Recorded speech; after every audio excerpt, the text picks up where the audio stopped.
მოსახლეობის არჩევანი ზღვის თუ მთის კურორტები. ჩვენმა კორესპონდენტმა ხათუნა ჩანგსელიანმა სიუჟეტში ასახა.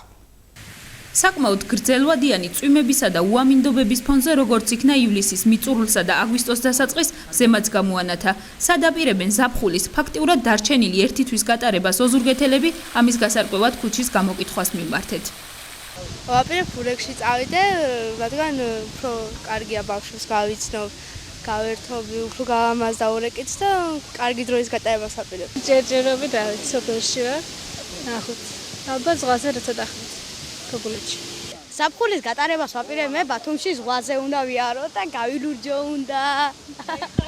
მე ვარ გურული, გათხოვილი ვარ ქუთაისში, ვისვენებთ გურიაში და მე ზღვაზე მივდივარ. ვაპირებთ ბათუმში დასვენებას ზღვაზე. რა თქმა უნდა, ამინდზე ვარ დამოკიდებული, ამიტომ ჩერდებით აქ. დასასვენებლად მივდივარ მე ბათუმში აჭარაში. როგორც ქუჩის გამოკითხვა მაჩვენად, ოზურგეთელთა უმრავლესობა ზაფხულის გატარებას ზღვის სანაპიროებზე აპირებს, თუმცა სხვადასხვა რეგიონებიდან დამსვენებლები გურიაში ჩამოდიან.